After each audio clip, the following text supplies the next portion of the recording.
สวัสดีเกมเมอร์ชาวไทยทุกท่านนะครับในคลิปนี้อยู่กันในเกม Odin Valhalla Rising ซึ่งตัวเกมนั้นจะเปิดให้บริการในวันที่ 29 เมษายนนี้นะครับโดยคลิปนี้ก็จะมาไกด์ตัวอาชีพพระนะครับซึ่งสามารถแบ่งเล่นได้2สายก็คือเซนต์หรือว่าพาลาดินก่อนจะไปรับชมก็ฝากกดไลค์กด Subscribe ด้วยนะครับและหากใครกำลังมองหาร้านเติมเกมแบบสะดวกปลอดภัยและก็ประหยัดก็ขอฝากร้านเติมเกม Pay to Win Top Up ไว้ด้วยนะครับเติมถูกเติมเองเติมผ่านแอดมินที่ Facebook หรือว่า LINE ก็ได้หรือว่าจะเติมผ่านระบบอัตโนมัติในเว็บไซต์ก็ได้ด้วยนะครับแล้วก็อย่าลืมกรอกโค้ด GGCH เพื่อเป็นการซัพพอร์ตสตรีมเมอร์ด้วยนะครับอย่างที่บอกไปนะครับว่าตัวอาชีพพระจะเล่นได้2สายก็คือเซนต์ที่เป็นพระแท้แล้วก็พาดินที่เป็นตัวแทงได้ด้วยนะครับโดยอาชีพเซนต์จะเป็นอาชีพเดียวที่สามารถชุบชีวิตเพื่อนได้ทั้งนี้นะครับในเกม Odin Valhalla Rising นี่นะครับเมื่อเราเลือกอาชีพพรีตมาแล้วเวลาที่เราไปกดกาชามาจะออกแค่2สายก็คือเซนต์หรือว่าพาดินเท่านั้นนะครับซึ่งถ้าเกิดใครอยากเป็นเมนซัพพอร์ตเพื่อนเนี่ยนะครับเลือกอาชีพพระมาเนี่ยกาชาจะออกเทียร์สูงสุดเป็นพาลาดินหรือว่าพระนี่นะฮะก็สามารถซัพพอร์ตเพื่อนได้หมดเลยทั้ง2อาชีพความแตกต่างของ2อาชีพนี้ก็คือตัวเซนเนี่ยจะสามารถชุบชีวิตเพื่อนได้อย่างที่บอกไปนะครับส่วนตัวอาชีพพาลาดินจะเป็นตัวที่สามารถแทงได้ฮิวเพื่อนได้แล้วก็มีสกิลโจมตีที่สามารถซีเป้าหมายที่เยอะกว่าตัวอาชีพเซนนะครับซึ่งหลายๆคนอาจจะกังวลว่าสายอาชีพพระเนี่ยจะมีสกิลโจมตีเอาไว้ฟาร์มมอนเตอร์หรือเปล่านะครับก็บอกเลยว่าก็มีให้ใช้อยู่พอสมควรเราลองมาดูสกิลของ2อาชีพนี้กันนะครับโดยช่องของผมได้มีการแปลสกิลภาษาไทยของ2อาชีพนี้เรียบร้อยแล้วนะครับใครอยากดูข้อมูลสกิลแบบละเอียดก็ไปดูกันได้ที่คำอธิบายใต้คลิปนะครับเราลองมาดูสกิลที่สำคัญของตัวอาชีพเซนต์กันก่อนละกันนะครับซึ่งสายอาชีพนี้จะสามารถฮีลเพื่อนบัฟเพื่อนแล้วก็สามารถชุบชีวิตเพื่อนได้สกิลโจมตีก็มีให้ใช้เหมือนกันอย่างเช่นสกิลนี้ก็คือไลท์บาร์นะครับเป็นคอลแลปสกิลที่จะสามารถโจมตีเป็นหมู่ได้แล้วก็สามารถใบสตูได้ด้วยและลองสังเกตให้ดีครับดาเมจอยู่ที่ 350% เลยนะครับซึ่งถือว่าแรงพอใช้ได้เลยครับสำหรับตัวอาชีพพระเดี๋ยวตรงซ้ายล่างผมจะขึ้นสกิลที่เป็นการโจมตีแล้วก็ซีไว้ให้ด้วยแล้วกันนะครับจะได้จำกันได้ว่ามีทั้งหมดกี่สกิลตัวนี้เป็นสกิลฮิลที่สามารถฮิลได้แค่2คนเท่านั้นนะครับก็คือตัวเราแล้วก็เพื่อนร่วมทีมที่มี HP น้อยที่สุดแล้วก็มีคอลแลปสกิลที่สามารถสร้างโล่ให้กับเราแล้วก็เพื่อนร่วมทีมได้1คนที่มีเลือดน้อยที่สุดนะครับแต่ว่าโล่จะอยู่สั้นหน่อยแค่เพียง5วินาทีเท่านั้นนะครับต่อมาก็เป็นสกิลโจมตีที่2ของตัวเซนนะครับก็คือ Healing Strike ซึ่งมาสร้างดาเมจเป้าหมายเดียว 310% เลยซึ่งถือว่าใช้ได้เลยนะครับแล้วก็มี Life Steal ก็คือสามารถดูดเลือดได้ 20% ของดาเมจสกิลนี้ทำให้ตัวอาชีพเซนเนี่ยฟาร์มได้สบายเลยเพราะว่ามีดาเมจด้วยแล้วก็ฮิลเลือดด้วยสกิลต่อมาจะเป็นการระเบิดควันใส่ศัตรูได้สูงสุด3ตัวนะครับดาเมจก็พอใช้ได้อยู่ที่ 280% นะครับแล้วก็มีดีบัฟลบล้างบัฟศัตรูได้1อันด้วยและด้วยมันเป็นสกิลหมู่ด้วยครับถ้ามีศัตรูในวง3ตัวก็จะโดนลบล้างบัฟ3บัฟเลยก็คือตัวละบัฟนะครับอีก1สกิลโจมตีก็คือ Piercing Light แต่ว่าจะเป็นการโจมตีแบบเป้าหมายเดี่ยวนะครั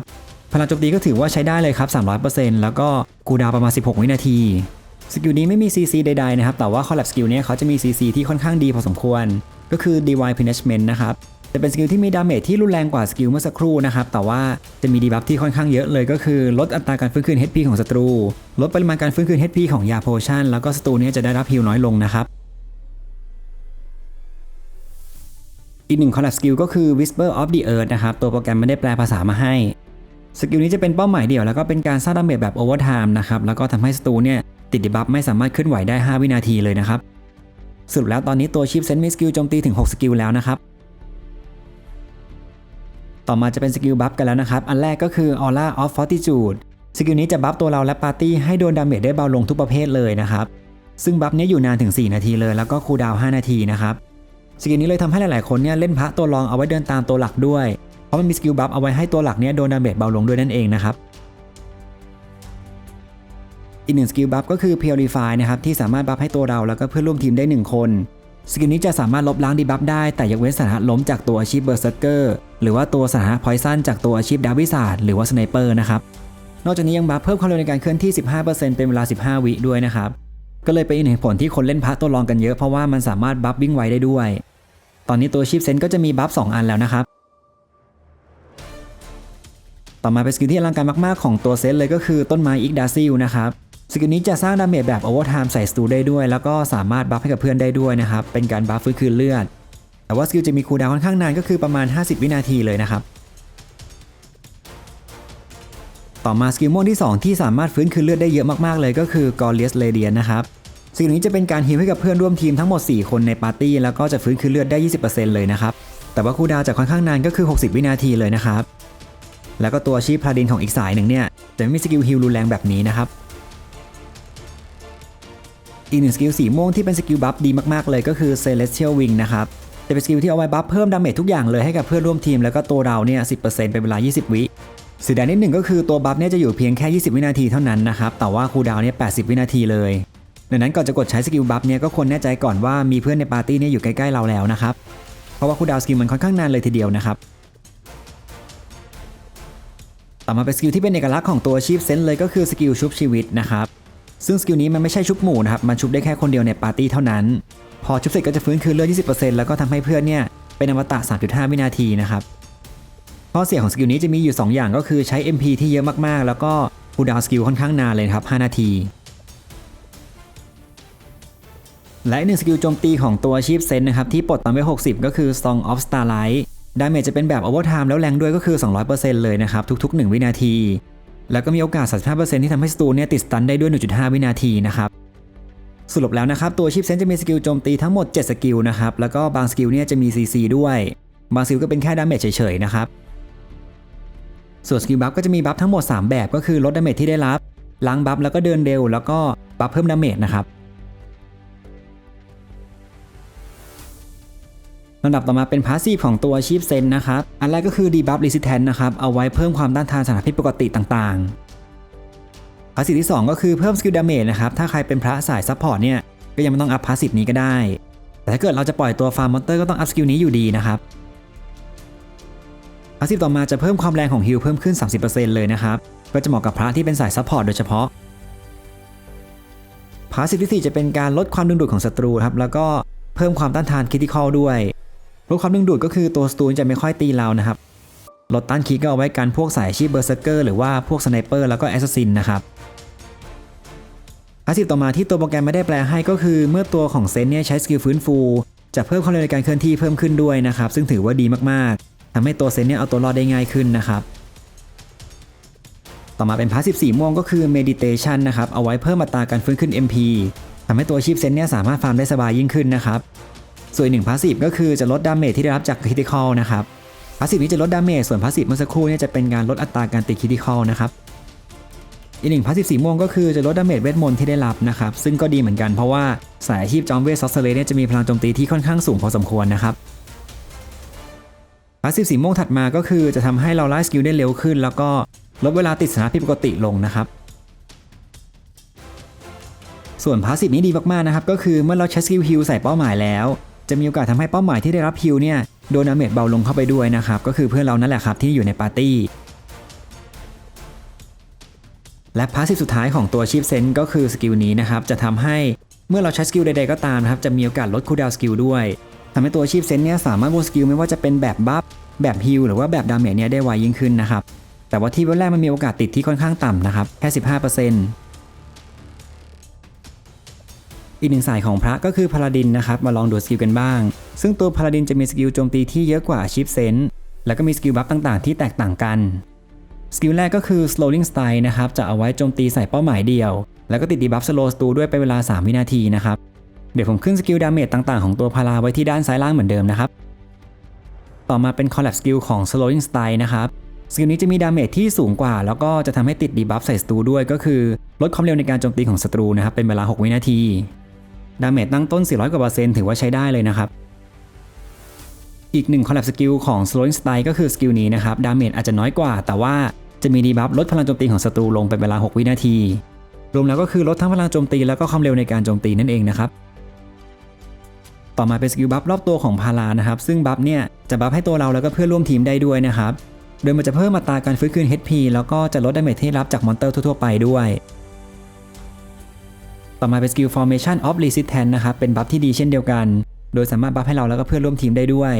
โดยมันจะเพิ่มอัตราความต้านทานของดีบัฟแล้วก็ Impact นะครับต้านดีบัฟก็คือต้านพวก Slow Stun นะครับส่วนต้าน Impact ก็คือเอาไว้ต้านล้มหรือว่าต้านโดนกระเด็นแล้วก็เพิ่มค่าความต้านทานคริติคอลด้วยนะครับเอาไว้กันดาเมจจากพวกสไนเปอร์แอสซัสซินหรือว่าเบอร์เซอร์เกอร์ต่อมาจะเป็นสกิลทอนนี่ชิลซึ่งมี2เอฟเฟกต์นะครับเอฟเฟกต์แรกก็คือสามารถสะท้อนดาเมจ 30% ได้ส่วนเอฟเฟกต์ที่2ก็คือจะลดดาเมจจากมอนเตอร์ประเภทบอสนะครับอีกหนึ่งสกิลบัฟของพาราที่ผมมองว่าดีมากๆเช่นเดียวกันก็คือ Formation of Agility เป็นสกิลที่สามารถบัฟเพื่อนร่วมทีมได้ด้วยนะครับจะเพิ่มความเร็วในการเคลื่อนที่แล้วก็เพิ่มความเร็วในการโจมตี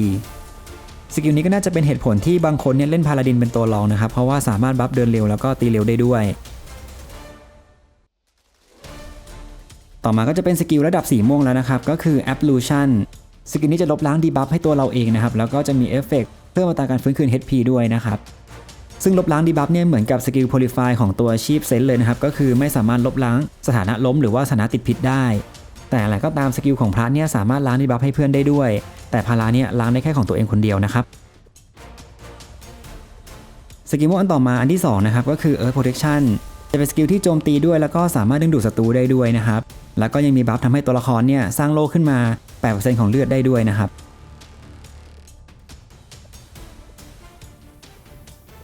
สกิลสีม่วงที่3ก็คือ Style of Justice อันนี้จะเป็นการสร้างดาเมจเป้าหมายเดี่ยวแล้วก็ทำให้เป้าหมายเนี่ยติดสตันได้2วินาที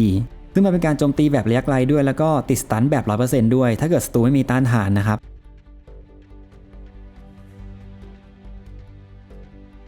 ต่อมาเป็นสกิลโจมตีสีม่วงที่ชื่อว่า Chill Spin นะครับจะเป็นการสร้างดาเมจ 380% แล้วก็จะดึงดูดศัตรูได้ด้วย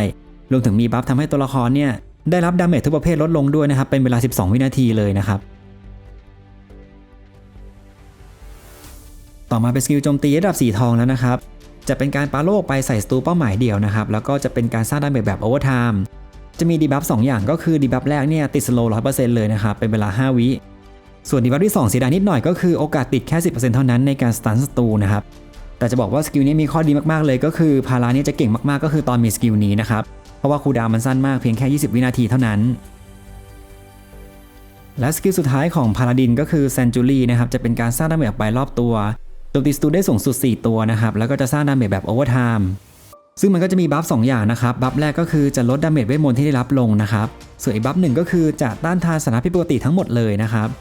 ใครที่เป็นพาราสามารถใช้สกิลนี้เพื่อเปิดทางแล้วก็บุกเข้าไปโจมตีฝั่งศัตรูได้นะครับสรุปแล้วนะครับสกิลโจมตีของพาราจะมีทั้งหมด8สกิลเลยนะครับส่วนสกิลบัฟต่างๆจะมีทั้งหมด4สกิลนะครับก็จะเห็นว่าตัวพาราเนี่ยสกิลเนี่ยจะเป็นเป็ดก็คือสามารถทำได้หมดเลยครับทั้งฮีลทั้งโจมตีแล้วก็แทงได้ด้วยเช่นเดียวกันต่อมาเป็นพาสซีฟสกิลของตัวพาราดินนะครับ2สกิลแรกก็จะเหมือนของตัวเซนเลยนะครับทั้งเพิ่มต้านทานสถานะผิดปกติเพิ่มสกิลดาเมจส่วนดีไวชิลจะทำให้ตัวละครเนี่ยถึกยิ่งขึ้นก็คือเมื่อเราใช้สกิลนะครับจะมีโอกาสสร้างโล่ให้ตัวเราด้วยพาสซีฟต่อมาจะเพิ่มอัตราการยั่วยุแล้วก็เพิ่มแมคเก็ตพีเพิ่มขึ้น 15% ที่เวลแรกเลยนะครับมันจะต่างจากพาสซีฟของตัวเซนก็คือตัวเซนเนี่ยจะเป็นพาสซีฟที่ลดการยั่วยุนะครับแต่ว่าพารานี่จะเพิ่มการยั่วยุเพราะว่าตัวพารามันสามารถแทงได้ด้วยส่วนพาสซีฟนี้ที่ตัวโปรแกรมไม่ได้แปลภาษาให้ก็คือจะเพิ่มดาเมจแก่มอนเตอร์ทั่วไปแล้วก็เพิ่มระยะขอบเขตของสกิลฟอร์เมชั่นสกิลฟอร์เมชั่นก็คือสกิลที่อยู่รอบตัวของพารานะครับเช่นการบัฟความเร็วในการโจมตีหรือว่าบัฟความเร็วในการเคลื่อนที่เป็นต้นต่อมาเป็นพาสซีฟระดับสีม่วงครับก็คือจะลดดาเมจเวทมนต์ที่ได้รับนะครับซึ่งจำได้ไหมครับว่าพารามีสกิลเซนจูรี่ที่เอาไว้เปิดแล้วก็ลดดาเมจเวทมนต์ที่ได้รับให้กับเพื่อนแล้วก็ตัวเราได้ด้วยเลยทำให้ตัวพาราจะค่อนข้างถึกกับสายเวทมนต์นะครับพาสซีฟต่อมาก็คือในระยะ formation นี้นะครับจะสามารถสร้างดาเมจแบบโอเวอร์ไทม์ต่อเนื่องได้ด้วยส่วนพาสซีฟนี้จะเพิ่มค่า defense แล้วก็ลดเวลาในการติดสถานะผิดปกติลงนะครับส่วนพาสซีฟนี้ที่ตัวโปรแกรมไม่ได้แปลก็คือในระหว่างใช้สกิลนะครับจะมีโอกาส 20% ที่จะฟื้นคืน MP เพิ่มขึ้นนะครับแต่พอติดฟื้นคืนแล้วนะครับมันจะมีคูลดาวน์2วินาทีและพาสซีฟสุดท้ายก็คือเมื่อตัวละครพาราดินถูกโจมตีนะครับจะมีโอกาสที่จะฟื้นฟูเลือดด้วยนั่นเองนะครับแต่ว่ามันคาดหวังผลยากนะครับเนื่องจากว่าโอกาสติดก็แค่ 3% แล้วก็ฟื้นฟูก็แค่ 2% เท่านั้นซึ่งทางเซนและก็พาราเนี่ยจะไม่มีพาสซีฟอยู่2อย่างก็คือลดดาเมจระยะไกลแล้วก็ระยะใกล้นะครับก็ต้องระวังสายชีพตีไกลแล้วก็สายตีใกล้ด้วยสำหรับภาพรวมการฟาร์มของตัวอาชีพพาราดินเนี่ยการใช้มานาจะไม่ได้เยอะมากจะอยู่ประมาณกลางๆนะครับอย่างที่ใช้น้อยๆเนี่ยก็จะมีอาชีพโลแล้วก็วอริเออร์แล้วก็ใช้เยอะก็จะเป็นอาชีพซอสเซอร์เลสนะครับซึ่งในการฟาร์มนั้นถ้าเกิดใครไม่ซีเรียสเรื่องเลเวลมากนะก็สามารถเปิดสกิลฮิลได้นะครับจะได้ประหยัดยาปั๊มส่วนสกิลฟอร์เมชันของพาราดินจะเปิดได้แค่1อันเท่านั้นนะครับอย่างเช่นเราเปิดฮิลแล้วตรงสกิลฮิลด้านล่างขวาก็จะขึ้นคำว่า casting อยู่นะครับและพอเราเปลี่ยนไปเปิดสกิลฟอร์เมชันของ resistance casting ก็จะย้ายไปที่อันนั้นนะครับก็คือเปิดได้แค่อันเดียวเท่านั้นและถ้าเกิดเราไปกดสกิล formation of agility ตัว casting ก็จะย้ายไปเช่นเดียวกันนะครับสำหรับอาชีพพาราดินนะครับสกิล formation ที่ควรเปิดทิ้งไว้ก็คือ formation of agility ฟอร์เมชันนี้บนหัวตัวละครจะเป็นรูปดาบสีเหลืองๆนะครับซึ่งมันจะเพิ่มความเร็วในการเคลื่อนที่แล้วก็ความเร็วในการโจมตีด้วยส่วนการปั๊มเลือดก็รอพึ่งพาจากการกดโพชั่นหรือว่าค่า Stat HP Regeneration นะครับส่วนอาชีพเซนเนี่ยเวลาฟาร์มก็ต้องใส่สกิลโจมตีทุกอย่างที่เรามีนะครับส่วนสกิลฮิลดีไวไลท์เนี่ยไม่ต้องใส่ก็ได้นะครับเพราะเราก็มีสกิลโจมตีที่เพิ่มเลือดได้ด้วยนะครับแล้วก็ใส่สกิลบัฟต่างๆด้วยไม่ว่าจะเป็นบัฟที่เพิ่มดาเมจบัฟลดดาเมจที่ได้รับแล้วก็บัฟที่เพิ่มความเร็วในการเคลื่อนที่นะครับแต่ว่าอาชีพพระไม่น่ามีปัญหาในการฟาร์มมากเนื่องจากว่ามันเป็นสายตีไกลนะครับต่อมาเป็นคำแนะนำในการออฟอุปกรณ์ต่างๆนะครับก็จะมีแบ่งแยกทั้งตัวอาชีพพาราแล้วก็เซนนะครับสำหรับออฟอาวุธอาชีพพระก็ลองหาพวกพลังโจมตีหรือว่าความแม่นเวทเพื่อไว้ฟาร์มในช่วงแรกนะครับ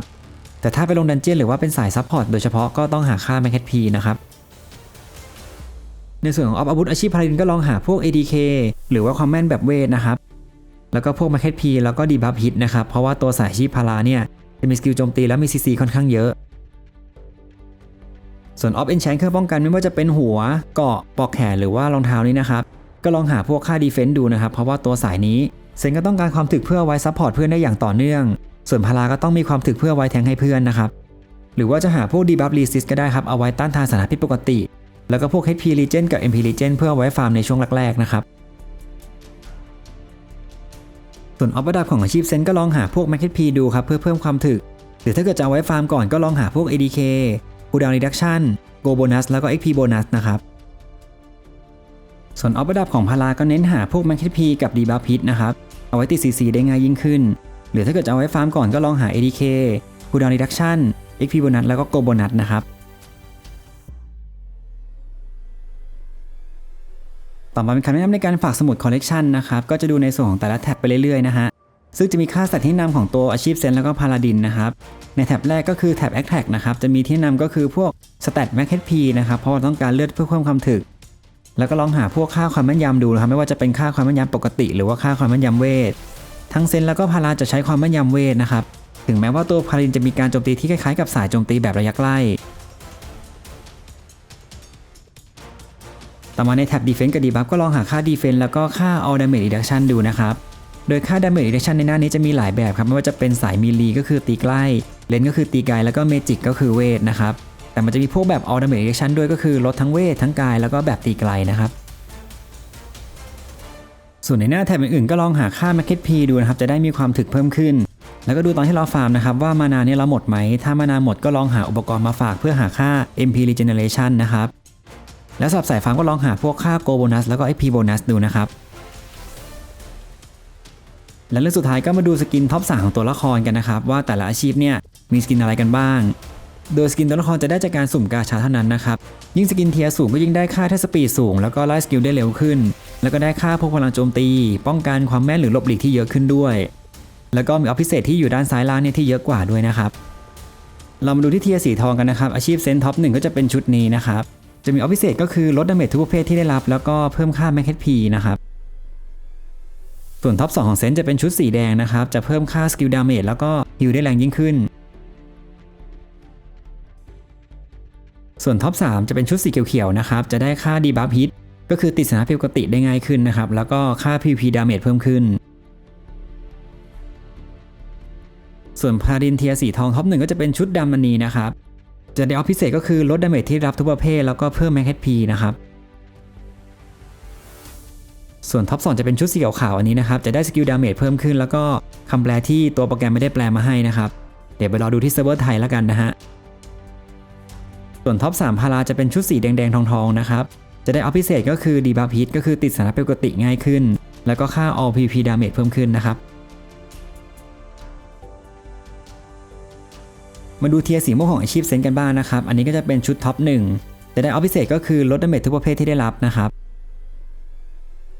ส่วนท็อป2จะเป็นชุดสีชมพูนะครับจะเพิ่มค่า Critical Damage ซึ่งอาจจะไม่ค่อยตรงสายกับอาชีพเซนเท่าไหร่นะครับ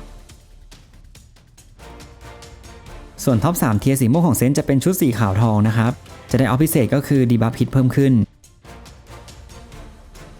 แล้วก็มาดูพาราดินเทียร์สีม่วงกันบ้างนะครับอันนี้ก็จะเป็นท็อป1ซึ่งได้ออฟพิเศษก็คือลดดาเมจทุกประเภทที่ได้รับนะครับ